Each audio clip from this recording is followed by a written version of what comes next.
Ay, magandang umaga, youth. Ako nga pala si Ian. Ako yung panganay na anak ni Pastor. So, I'm 32 years old. Magandang araw sa inyong lahat. Ako po si Pastor Jonathan Sayaw, isang manggagawa at lingkod dito sa Jesus First, Turks and Caicos Islands. Ako po ay isang dating youth ministry head dyan sa Jesus First Binyan. Okay, ako po si Ate Grace at ako ay isang youth din ng JFCM Binyan before. I think hanggang ngayon. Hello, isa pong mainit po na pagbati dyan po sa JFCM Binyan. What piece of advice would you give to your younger self during your time in the youth ministry? Hindi lahat ng masaya tama. Yung nasa Colossians chapter 4 verse 2 hanggang 6. Ang sabi doon, maging matyaga sa pananalangin, laging handa at magpasalamat sa Diyos. At saka na huwag huminto na ipangaral ang kanyang mga salita at magpahayag ng hiwaga ni Kristo. Saka isa pang maganda na sinabi doon sa English, ang sabi, let your conversation be always full of grace, seasoned with salt, so that you may know how to answer everyone. Lagi kasing masaya sa youth ministry. Itong mga binanggit ko is paalala na beyond the fun, yung karakter natin bilang mga kabataan dapat ay hinuhubog ng panalangin, ng salita ng Diyos, at ng mahusay na pakikisalamuha sa lahat bilang refleksyon ni Jesucristo. Magpagamit ka lang at mag-explore ng maraming mga skills at maraming mga bagay sa ministry. Magpagamit, magpa-mentor, kasi lalabas at lalabas din yung tunay na kakayahan mo. Kaya mong gawin at yung tunay na calling mo na ibinigay ng Panginoon. You must acknowledge God in your life. So kung saan man po tayo naroon mga kapatid ay dapat po natin i-acknowledge ang presensya ng Panginoon. Whether you are at church, whether you are in your work or at home, sa school, kung saan man tayo naroon, always acknowledge God in your life. That He is a faithful God, na kung wala po ang Panginoon, wala rin po tayo. What's the biggest lesson you've learned while being in the youth ministry before? Biggest lesson would be always keep the faith and always put God in the center of everything. So, yun yung biggest lesson na I think it transcends to all generation, not just to our generation, but hanggang sa generation nyo, which is I think sincelebrate nyo Transcend 12. Feeling ko talaga pasaway kami noon. Kaya ang biggest lesson na masasabi ko na truly I've learned nung nasa youth ministry pa ako ay yung laging humingi ng gabay, ng patnubay mula sa mga elders, lalo na sa ating buting pastor. Kasi naniniwala ako na kailangan talaga ng patnubay at suporta ng mga kabataan habang sila ay naglalakbay sa isang very challenging na bahagi ng kanilang buhay para umunlad sa kanilang paglalakad kasama sa Kristo. Kaya natutunan na maging matigas ang ulo at matutong makinig. Mag-adjust.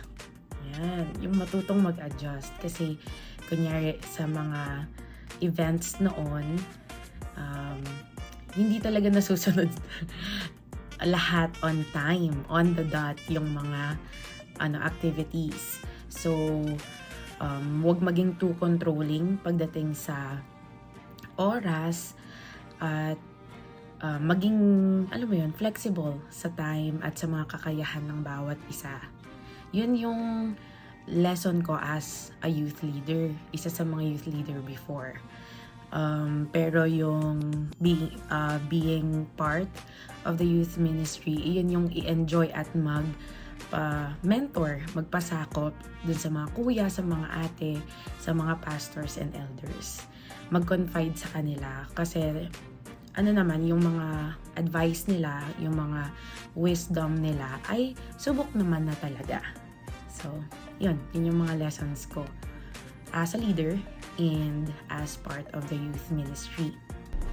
That God is a big God, no? And He will allow things to happen in your life only if you trust, obey, and to submit to His commands. During your youth ministry days, what are the challenges about keeping your faith strong and disciplined? Okay, so nung panahon namin with the youth, so we were just around 7 youth lang kami.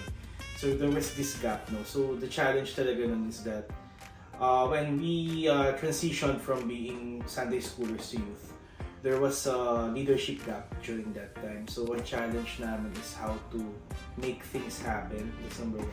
Number 2, how to grow the youth ministry. And number 3, how to sustain. Since being a Sunday schooler papunta sa youth, we don't have any idea how to be responsible Christian youth, no? Especially during that time na marami mga umaalis, marami mga lumilipat ng churches, may mga lumilipat din ng mga bahay-bahay nila. So, we roughly ended parang 3 or 4 ang kami naiwan during that time. So, that was the biggest challenge ng batch na.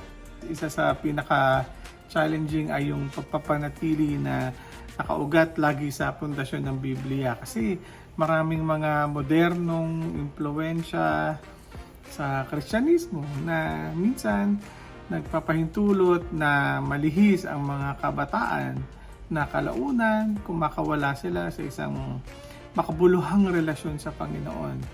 At saka sa totoo lang, isa sa mga naging challenges sa akin bilang isang youth leader noon is really to create yung mga dynamic activities na magpapalago ng pananampalataya without really being too mechanical or boring.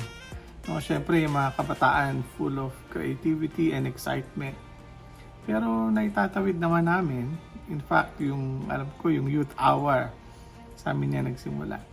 Kasama sa youth ko, nung teenager, kasi parang dalawang parts yung youth.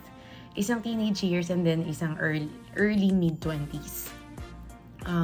Nung teenager, challenge niya is yung pagsabayan yung pag-aaral, yung sports ko nun before, at yung church activities.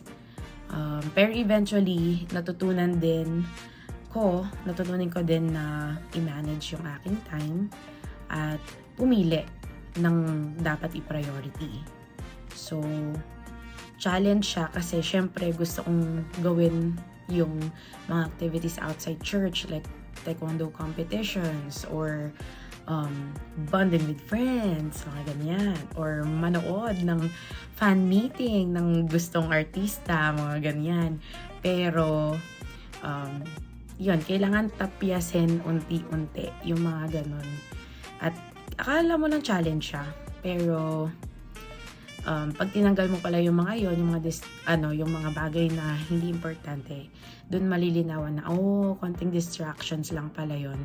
And eventually, kapag natutunan mo siyang tapyasin sa buhay mo, mas madaling maging disiplinado pagdating sa mas malalaking bagay na kayang na ipinagkakaloob or ibinigay na responsibility sa atin or sa akin noon.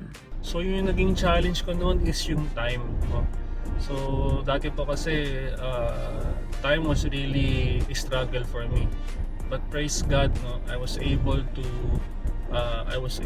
overcome, no? I was able to keep on track. At laking pasasalamat ko po doon sa mga elders, kay Pastor Raymond, who would always remind me, no?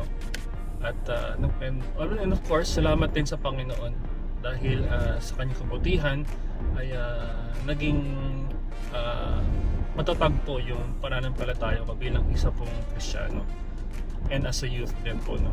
What keeps your faith going from being in the youth ministry up to today?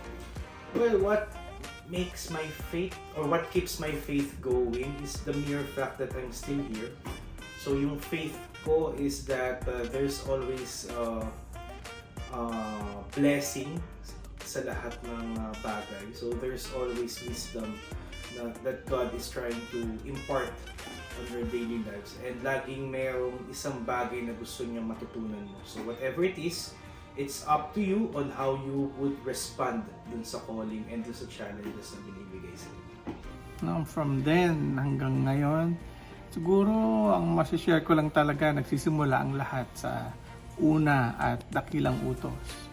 Na kapag mahal mo ang Diyos ng buong puso, kaluluwa at lakas, yung pagsunod sa mga utos ay hindi na isang legalismo kundi isang tunay na paglilingkod na nakaugat sa pag-ibig natin sa Panginoon. So that's what really keeps my faith going up to this time. Kaya patuloy nating mahalin ang Panginoon. Magkakaiyakan tayo, guys.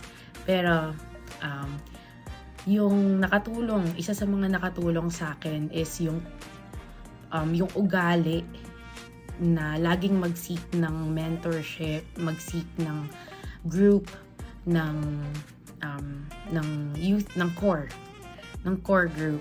So dahil nasa malayo ako ngayon, malaki yung time difference from the Philippines.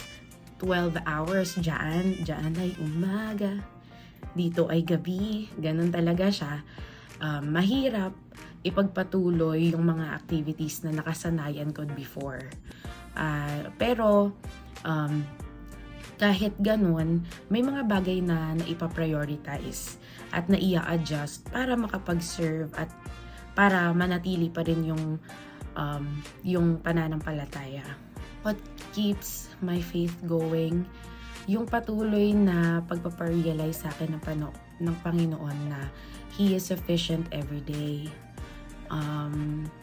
Sa lahat ng panahon, sa Pilipinas man ako noon o ngayon, tunay na hindi talaga siya nagbabago. Parehas ang katapatan ng ating Panginoon. Kung ako rin or tayo din ay magiging matapat sa Kanya. Sa lahat ng aspeto, sa tithing, sa prayer, sa quiet time, sa pagbabasa ng Biblia, kung tayo magiging tapat doon sa pananalangin, yan, patuloy din na magiging tapat at patuloy tayong ina-nourish ng Panginoon. Is that I learned to trust God.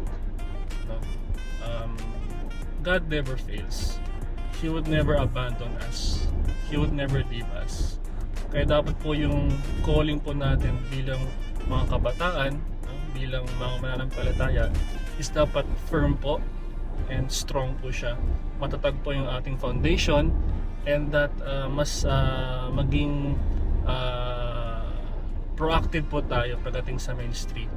And never forget po na kailangan din po natin i-meditate po yung salita ng Panginoon sa ating mga buhay. Patuloy kayo sa inyong paglilingkod sa Panginoon at gamitin ang inyong lakas bilang mga kabataan upang higit na maging kapaki-kinabang sa mga gawain para sa Panginoon. Pagpalain kayong lahat ng ating Panginoong Diyos. So yun lamang po. Magandang umaga po or hapon po dyan sa Pilipinas. And muli, happy anniversary po sa ating pong GFCM Youth Ministry. Isa pong mapagpalang araw po sa inyo po lahat. Bye po! And yun, I miss you guys. Hope to see you soon. Bye!